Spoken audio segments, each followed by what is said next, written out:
This is Jennifer Pepito with the Restoration Home podcast.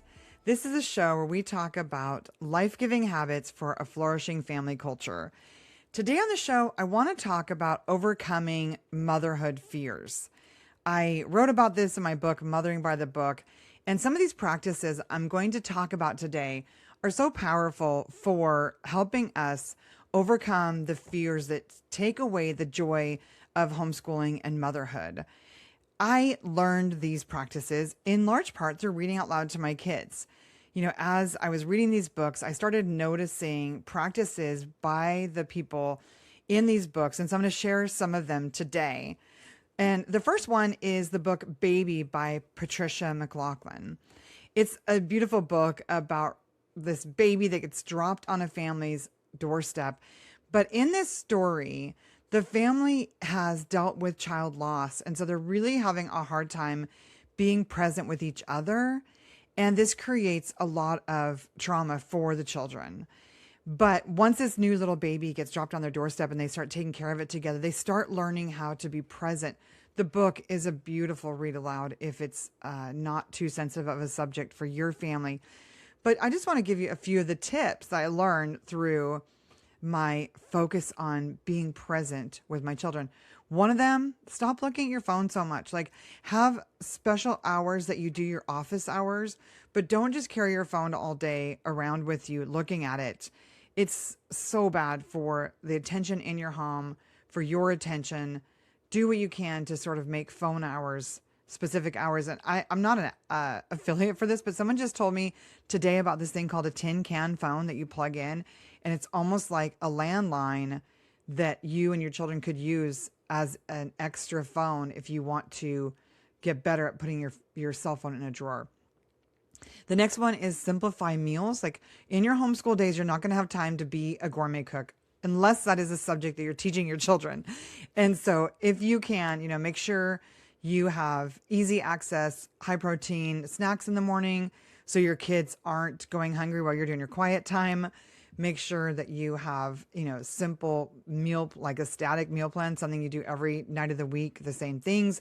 Just simplify that as much as possible so that you can be with your kids. And also, don't forget to bring your kids into the meal preparation, because that can help simplify things as well. Another idea for simplification is just simplifying the home care while you're homeschooling. That might mean that you buy paper towels or you buy cleaning wipes so you can quickly wipe down the sink and toilet, because you're not going to necessarily have, a full day to set aside for house cleaning. It might be that you buy a little small light vacuum that the younger kids can help with vacuuming up their own sensory bin messes. So simplify home care, simplify school. I love pulling together as much of the subjects as possible and doing them family style. So we read our history family style with the Peaceful Press. We do science family style through read alouds and experiments that we all do together. We do spelling bees together or spelling tests together, phonogram hops together, and just like have harder words for the older kids that they have to spell or sound out. Even math, you can combine grades. You can do more math games. If you are having a hard time giving good math instruction, you could, do some computer-based math if you need to, but also combine some of the levels so that you can really help your children learn better without all that stress of hopping from too many subjects that you're teaching. And this is why the Peaceful Press is family style. You can save 10% with code Restoration10 on any Peaceful Press purchase at thepeacefulpress.com. And then also notice the beauty of your life. Like, sometimes what's going to help you be more present is just learning to notice what's good in your life. I wake up every morning thanking God for my home, for the cool breeze, even though it's summertime, thanking God for my children, my family. And so make sure that you're noticing what's good in your life. Another way that we can overcome fear is by developing good habits. And we talk about this every month in the Restoration Home community. We focus on our good habits. And one of the books that highlighted this for me was the book Cheaper by the Dozen. It's such a fun book. And it's about this family with 12 children. The parents are efficiency experts training factories to keep up with production. And so they were just very fierce about training good habits. And I loved this idea. Charlotte Mason said the formation of habits is education, and education is the formation of habits. So I build daily habits in my home through the Habits in the Restoration Home community weekly lessons, through my daily task list, through the Peaceful Press chore pack with younger kids, and, habits like morning time and Bible reading and bed making. All those became great basic habits that we kept going in our family because of this emphasis on habits. Another fear that I had was a fear of failure. And I think all of us as moms deal with this fear that we're going to let our kids down. And so instead of giving into that fear and just like listening to that fear, we have to learn to be, to really talk ourselves out of it in a sense. And the way that I learned about speaking life to fear was Charlotte's Web, reading Charlotte's Web out loud to my children. I saw how Charlotte spoke life into Wilbur. She spoke identity over Wilbur, and he became something he wasn't. He started acting like some pig, and he started acting like a radiant pig because of what Charlotte spoke into his life. And so it was so inspiring to me to start thinking, okay, what am I saying to myself? Am I saying all the time, I'm a terrible mom, I don't know what I'm doing, I can't do this? There's a book called Words Can Change Your Brain by Andrew Newberg and Mark Robert Waldman. And they say, by holding a positive and optimistic word in your mind, you stimulate frontal lobe activity. And the more, they said, the longer you concentrate on positive words, the more you begin to affect other areas of the brain. A positive view of yourself will then even bias you towards seeing the good in others. And so, when you start feeling like I am the beloved, God made me for good works, I have everything I need for life and godliness. When you start speaking life to yourself, instead of letting fear shape your perspective, you're going to have the confidence to homeschool your children. You're going to have the confidence to be a leader in your home. And I know sometimes people, we've been in different denominational circles or different sort of Christian thought groups. And some of them are like, oh, declarations are just new age, or that's just mumbo jumbo. But if you look at the Bible, you can see that God honored the people who spoke life into situations. When you look at the life of when the 12 spies were sent to spy out the land, and some of them came back and they were like, oh, it's a terrible place, there's giants, it's terrible. And then others came back and said, it's a land flowing with milk and honey. Who was God? Who did God honor? Both things were technically true, but God wants us to have his perspective on life and a hopeful perspective. Romans 12:14 says, bless those who persecute you, bless and do not curse. So we have to start speaking life to ourselves, to our children, start, putting something on your wall that will help us speak positive words to our children, to ourselves, so that we can overcome those fears and start believing the best about our situation. And another way that I started overcoming fears was the fear of ruining my children. Some of us start thinking, oh, I just don't know what I'm doing. And this certain child is so hard. This certain child is pushing my buttons. And we start getting all wrapped up in that fear instead of paying attention to personality. And, every child is different. What is a good fit for one child? Like, I had one child who really loved classical conversations.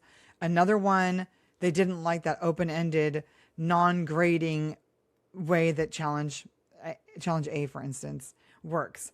Some children are going to thrive with more arts instruction. Some children are going to thrive with more academics.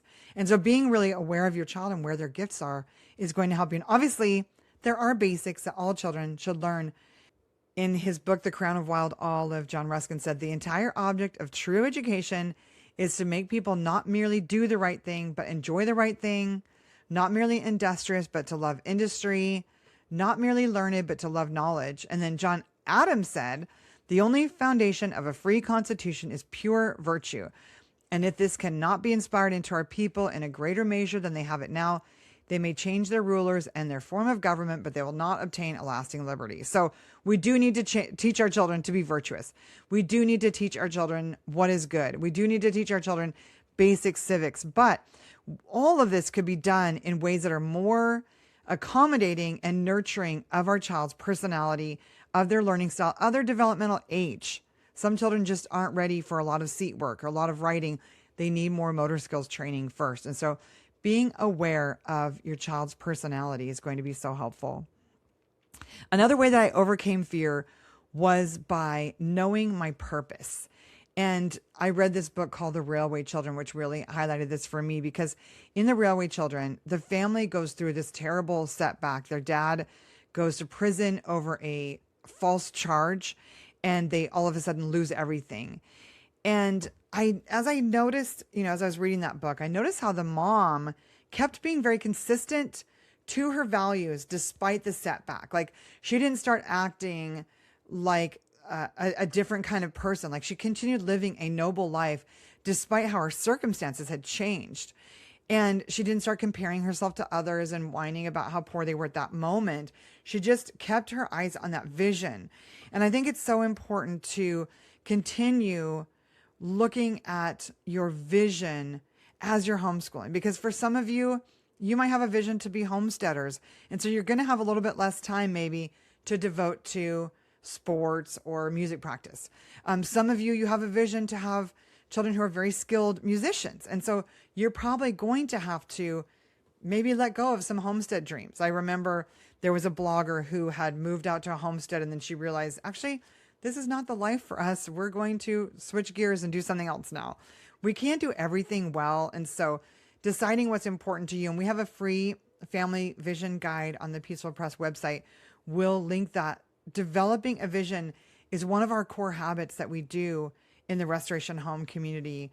And we recommend it so highly for helping you with your long-term homeschooling, your long-term family, intentional family living, is to develop that vision. Know what is important to you is going to help you learn how to cultivate that in your daily life and cultivate a daily life that's sustainable for your vision, instead of jumping around from thing to thing and feeling so much chaos in your homeschool. It's going to be so much better if you have that vision. And then another way that these books help me overcome fear, this is all the books that I was reading out loud to my children through I wrote this a few years ago, so through 25 years of morning time, homeschool morning time, we read aloud to our children. Another one of those stories was The Endurance by Alfred Lansing. There's another one by Frank Worsley. And they're books about the Shackleton expedition. These books help me overcome the fear of making a mistake and these books taught me to lead with confidence.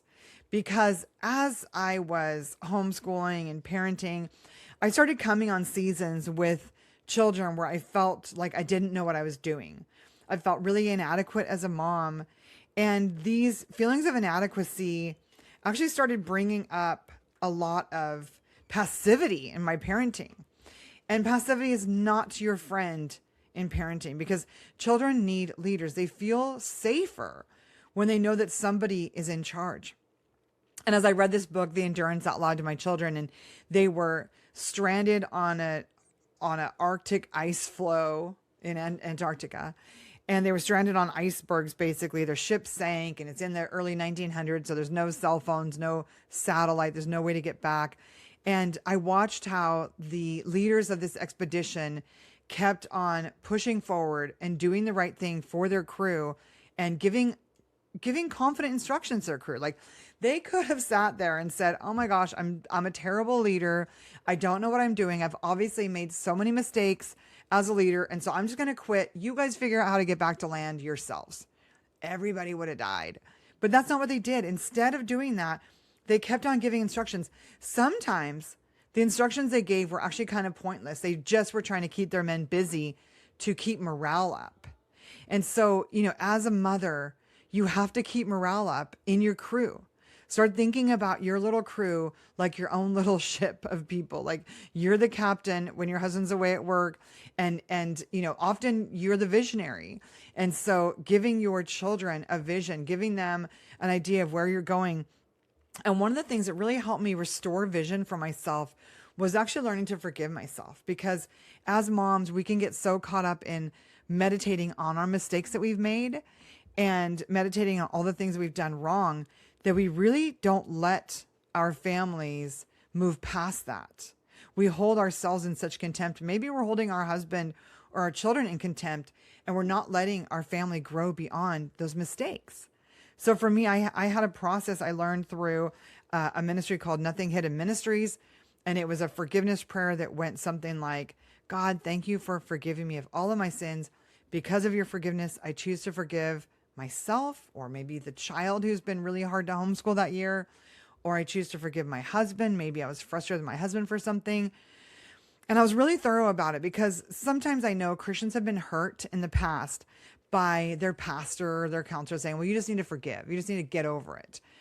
And that doesn't work, because when we just forgive and get over it without actually acknowledging the pain that we've gone through, it's like putting a Band-Aid on a dirty wound.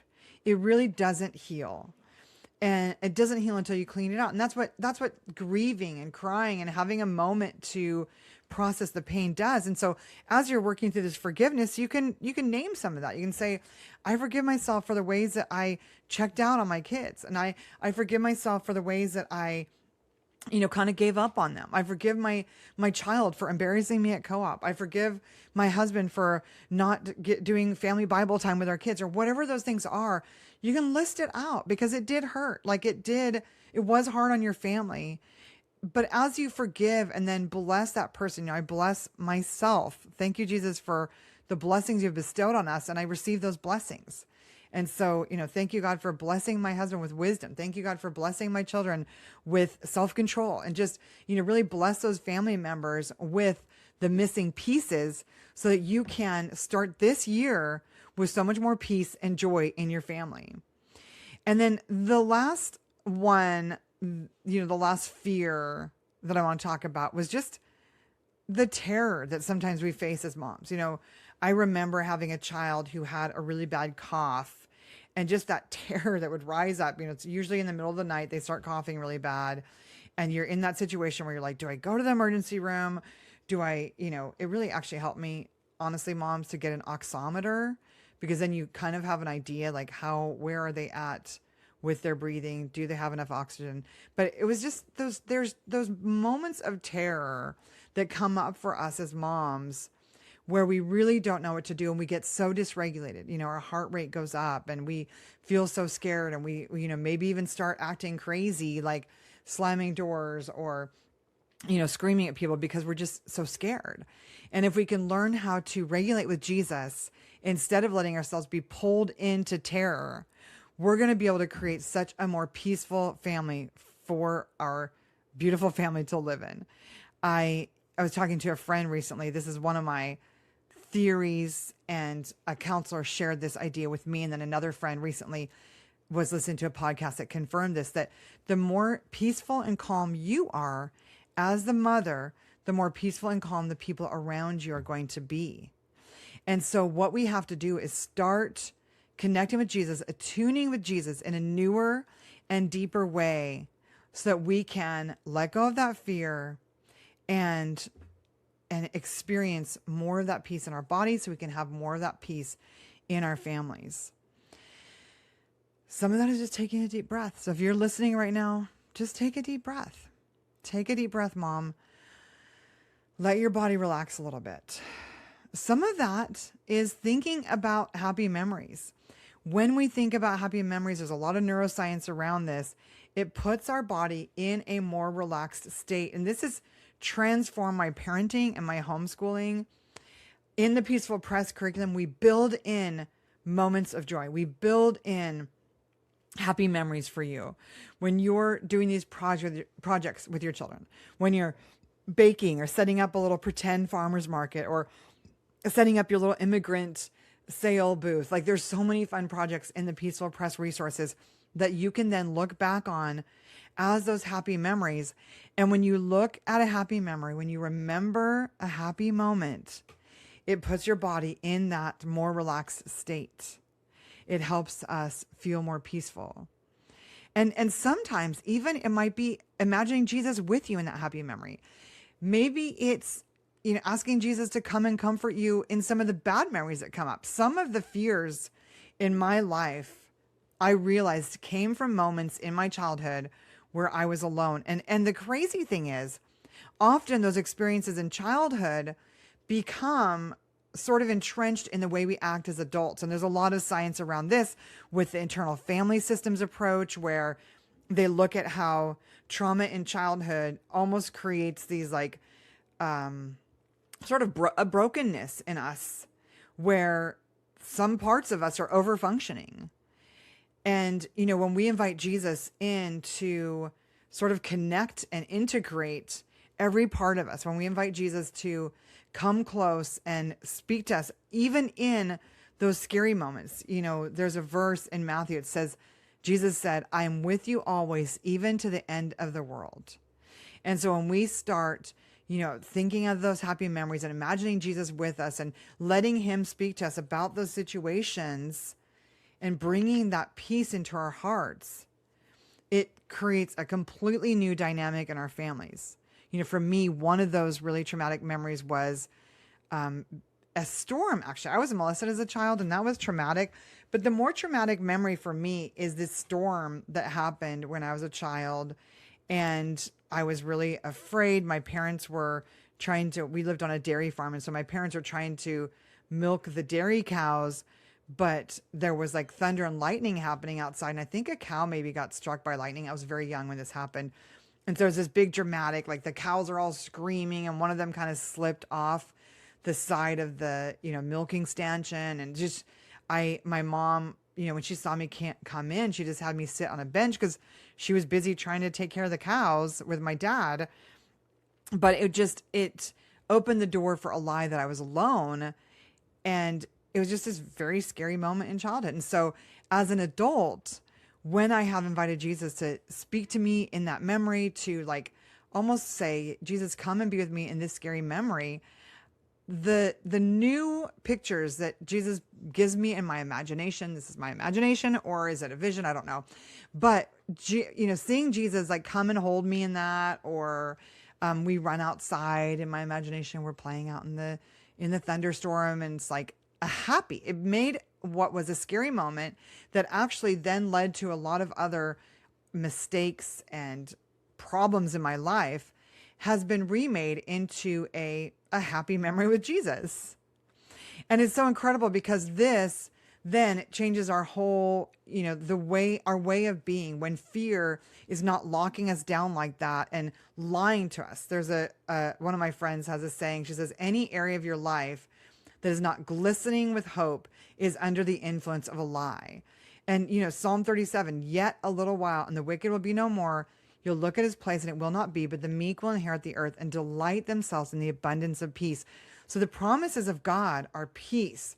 The promises of God, in his presence is fullness of joy. And when we in our home start incorporating more joy, more happy memories, when we start healing our own sad memories and inviting Jesus to speak to us, maybe it's writing a letter to your child's self in those moments where you felt scared. There's so many practices that we can take, even just those experiences of starting to breathe a little deeper and starting to learn to regulate our bodies. There's some videos on it called Shalom Your Body, where we can become more at peace in our bodies and then nurture more peaceful homes through some of these simple practices. And I actually am starting a training with moms who, maybe you've already had some of this healing in your life and you'd love to help other homeschool moms get more regulated and relaxed so they can create more peaceful homes. So if you're a mom who's already been working on some of that with yourself and you'd love to get some training, I've just opened up 10 spaces for Restoration Home coach training. We're starting September 1st. It'll be from 12 p.m. to 1:30 p.m. Pacific every week for 8 weeks starting September 1st. We'll link the invitation in the show notes. So if you're a mom, you've already been doing some of this work and you'd love now to get some training so you can help other moms learn to attune, learn to listen, and learn the 3-part Restoration Home community framework of vision, healing, and habits for a flourishing family life, we'd love to have you join us. We'll link that in the show notes, but space is limited for the Restoration Home coach training starting September 1st. We'd love to have you join us. And again, we'll link that in the show notes so that you can join the Restoration Home community coach training and be equipped to be a Titus II mom in your community. The Restoration Home community is closed right now. We welcomed over 50 moms in July who are all working on habits together. We worked on developing a vision and working through some of those toxic thoughts that were coming against us, and then developing a better morning routine and better daily habits. If you'd love to be helping moms with these practices in your own small community, join us in the first Restoration Home coach training starting September 1st.